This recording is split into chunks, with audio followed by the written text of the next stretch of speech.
So welcome back to new video.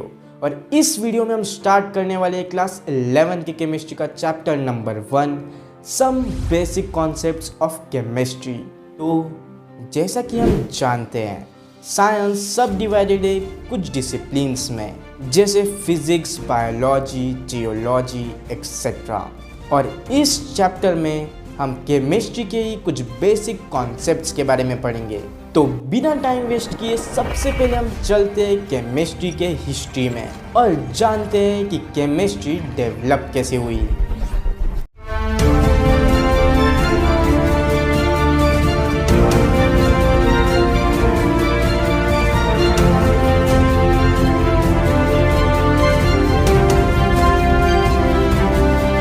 तो chemistry की शुरुआत दो बहुत ही इंटरेस्टिंग चीज़ों से हुई थी, जिसमें से फर्स्ट था द फिलोसोफर स्टोन, जिसे हम पारस भी बोलते हैं।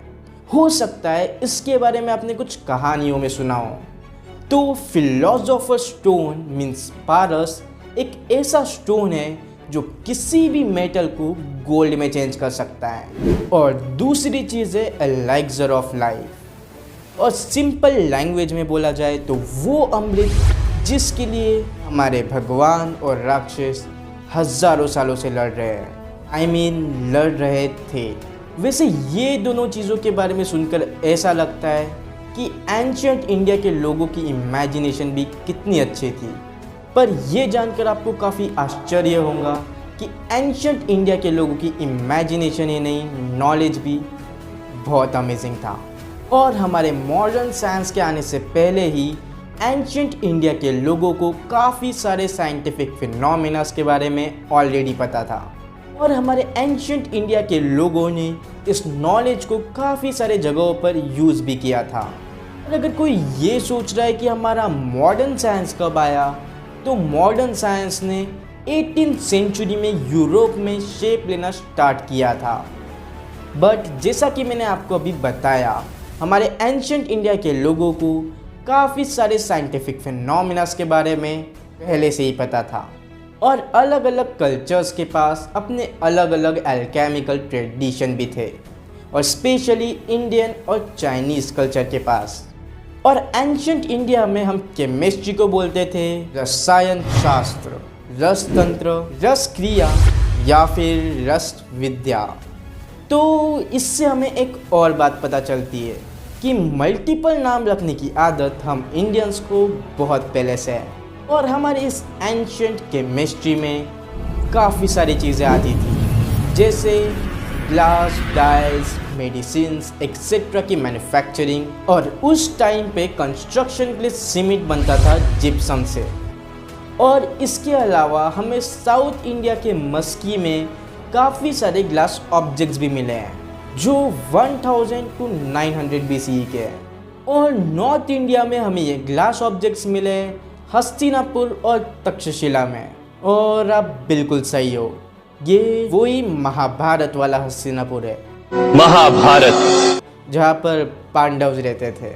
और आपको ये जानकर बहुत हैरानी होगी कि महाभारत और तक्षशिला के बीच में एक बहुत बड़ा कनेक्शन है, क्योंकि जो महाभारत में कृष्ण थे वो रियलिटी में तक्षशिला के राजा भी थे। तो इसके बाद टीवी सीरियल्स देख के हिस्ट्री पढ़ने की कोशिश मत करना, क्योंकि ये रियलिटी पे नहीं TRP पे बेस्ड होते हैं। तो हम अपने ग्लास की बात कर रहे थे, तो उस टाइम पे हम इन ग्लासेस को कलर करने के लिए यूज़ करते थे मेटल ऑक्साइड्स का। और इसके काफ़ी सारे आर्कियोलॉजिकल एविडेंस भी है कि आयरन और कॉपर को एक्सट्रैक्ट करने की टेक्नोलॉजी भी इंडिया में ही डेवलप्ड हुई थी। और according to Rigveda, leather tanning और कॉटन डाइंग इंडिया में होती थी अराउंड 1000 to 400 BCE। और इसके अलावा कौटिल्य के अर्थशास्त्र में सी से सॉल्ट बनाने की प्रोसेस को भी डिस्क्राइब किया गया है। और चक्र संहिता में कुछ ऐसे एंशिएंट इंडियंस का मेंशन किया गया है जो जानते थे कि सल्फरिक और नाइट्रिक एसिड को कैसे बनाया जाता है। और इतना ही नहीं, कुछ तमिल टेक्स्ट के अकॉर्डिंग एंशिएंट इंडिया के लोग सल्फर, चारकोल और पोटेशियम नाइट्रेट का यूज़ करके फायरवर्क्स भी बनाते थे। तो जिस तरह से एयर पोल्यूशन बढ़ रहा है, मुझे लगता है हमें अपने क्रैकर्स भी इन्हें ही दे कराने पड़ेंगे। और सिर्फ क्रैकर्स ही नहीं, ये जानकर आपको हैरानी होगी कि सोप भी सबसे पहले इंडिया में ही इन्वेंट हुआ था और इसका क्रेडिट जाता है चक्रपनी को। चक्रपनी ने मर्क्यूरी सल्फाइड के साथ सोप को भी इन्वेंट किया था। मर्क्यूरी सल्फाइड को डिस्कवर किया था और सोप को इन्वेंट किया था। और इतना ही नहीं, जिस पेपर से आपकी एनसीईआरटी बनी है, क्या उस पेपर की हिस्ट्री आप जानते हो?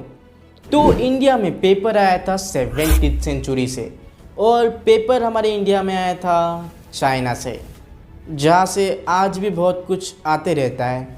बट ये जानकर आपको प्राउड होगा कि पेपर तो इंडिया में आया 17वीं सेंचुरी में चाइना से, बट हमारे इंडिया में इंक 4th सेंचुरी में ही आ चुकी थी। और सिर्फ पेपर और इंक ही नहीं, कौटिल्य के अर्थशास्त्र में काफ़ी सारे टाइप्स के लिक्विड्स का भी मेंशन है। मतलब उस टाइम पर भी काफ़ी वेराइटीज़ अवेलेबल थी। तो अब हम मिलेंगे एक बहुत ही स्पेशल पर्सनालिटी से, जिनका नाम है आचार्य कंधा, जिनका बर्थ हुआ था 600 BC में। और इन्हें ओरिजिनली जाना जाता था अपने नाम कश्यप से। मतलब जैसे अक्षय कुमार, जिनका नाम था राजीव भाटिया, बट वो फेमस है अक्षय कुमार के नाम से, वैसे ही इनका नाम था आचार्य कंधा, बट ये फेमस थे कश्यप नाम से। तो हमारे आचार्य कंधा निकनेम कश्यप ने सबसे पहले ऐसे इनडिविजिबल पार्टिकल्स का जिक्र किया था जिससे सारे सब्सटेंस बने थे, और उन्होंने इसको नाम दिया था परमाणु। ये वही परमाणु है जो आगे जाके एटम बना। बट क्या आपको ये पता है कि हमारे आचार्य कंधा उर्फ कश्यप जी ने ये थ्योरी जॉन डाल्टन से 2500 ईयर्स पहले दी थी। और इसके साथ साथ चक्र संहिता में काफ़ी सारे डिसीजेस का ट्रीटमेंट भी डिस्क्राइब किया गया है। तो इससे आप अंदाज़ा लगा सकते हैं कि हमारे एंशिएंट इंडिया के पास कितना नॉलेज था। और इससे आपको ये भी पता चल गया होगा कि केमिस्ट्री डील करती है मैटर के कंपोजिशन, स्ट्रक्चर और प्रॉपर्टीज़ के साथ। और इस एस्पेक्ट को हम समझ सकते हैं मैटर के कुछ कंस्टिट्यूएंट पार्टिकल्स से, जैसे एटम्स और मॉलिक्यूल्स। और इसीलिए हम केमिस्ट्री को the science of atoms and molecules भी बोलते हैं। बट अगर सारी चीज़ें मैटर से बनी होती है, तो क्या हम उन एटम्स और मॉलिक्यूल्स का नंबर कैलकुलेट कर सकते हैं जिससे ये एप्पल बना है? या फिर हमें पता है कि कोई चीज़ में कितने एटम्स या मॉलिक्यूल्स है, और क्या फिर हम उसका वेट बता सकते हैं? क्या ये एटम के नंबर्स और मास में कोई कनेक्शन है? तो ऐसे ही सारे क्वेश्चन और इससे रिलेटेड सारी चीज़ों को हम पढ़ेंगे इस चैप्टर में। बट क्या आपने सोचा है कि केमिस्ट्री हम पढ़ क्यों रहे हैं? केमिस्ट्री हमारे लिए इम्पॉर्टेंट क्यों है? तो डिस्कस करते हैं केमिस्ट्री के कुछ इम्पोर्टेंट्स को। तो केमिस्ट्री के प्रिंसिपल्स काफ़ी डाइवर्स एरिया में एप्लीकेबल हैं, जैसे चाहे वेदर पैटर्न हो या हमारी ब्रेन की फंक्शनिंग, और चाहे कंप्यूटर्स का ऑपरेशन हो या फिर केमिकल इंडस्ट्री में केमिकल्स का प्रोडक्शन, ये सभी बेस्ड है केमिस्ट्री के प्रिंसिपल्स पर। और इसीलिए केमिस्ट्री हम ह्यूमंस की नीड्स पूरी करने में भी बहुत हेल्प करती है, जैसे हमारे फूड और हेल्थ केयर प्रोडक्ट बनाने में भी केमिस्ट्री यूज़ होती है, जिससे ओवरऑल ये हमारी लाइफ की क्वालिटी को इंक्रीज़ करता है। और इसीलिए केमिस्ट्री की वजह से हम काफ़ी बड़ी कंपनीज़ को भी इस्टेब्लिश कर पाते हैं जो एल्कलीज, डाइज एक्सेट्रा जैसे प्रोडक्ट्स बनाती है।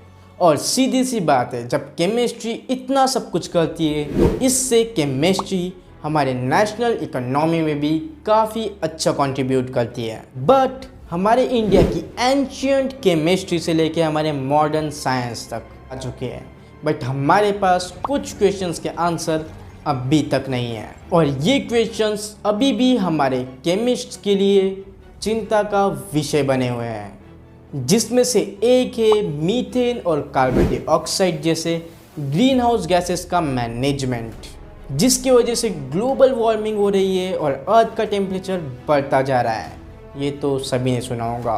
तो अब तक तो हमारे पास ग्रीन हाउस गैसेस के मैनेजमेंट का कोई आंसर नहीं है, बट अगर आप अपने सभी क्वेश्चन के आंसर जानना चाहते हो तो अभी हमारे इस चैनल को सब्सक्राइब कर लो और नोटिफिकेशन बेल को भी दबा लेना।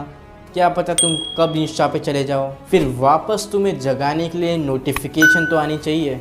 और वैसे इंस्टा पे जाओगे ही तो मुझे वहाँ पर भी फॉलो कर लेना। नहीं, फॉलोअर्स बढ़ाने के लिए नहीं बोल रहा हूँ। अगर इस वीडियो से रिलेटेड आपका कोई भी डाउट है तो वो आप मुझसे इंस्टा पर डीएम करके पूछ सकते हैं, या फिर डिस्क्रिप्शन बॉक्स में आपको हमारे व्हाट्सएप ग्रुप का लिंक मिलेगा। आप हमारे व्हाट्सएप ग्रुप को भी ज्वाइन कर सकते हैं। तो प्लीज़ चैनल को सब्सक्राइब करना मत भूलना, और अगर कोई भी डाउट हो तो वो पूछना भी बिल्कुल मत भूलना। और इस वीडियो या फिर ये चैनल को लेके आपका कोई भी सजेशन है तो वो आप हमें कमेंट बॉक्स में दे सकते हैं। तो बस सब्सक्राइब कर लो। और ये वीडियोस बनाने में काफ़ी ज़्यादा मेहनत लगती है, तो प्लीज़ ये वीडियो को अपने सभी फ्रेंड्स के साथ शेयर भी ज़रूर कर देना। बस कोशिश यही है कि उन सारे स्टूडेंट तक हम पहुंच पाए जिन्हें हमारी ज़रूरत है और आपके लाइफ में कुछ वैल्यू ऐड कर पाए।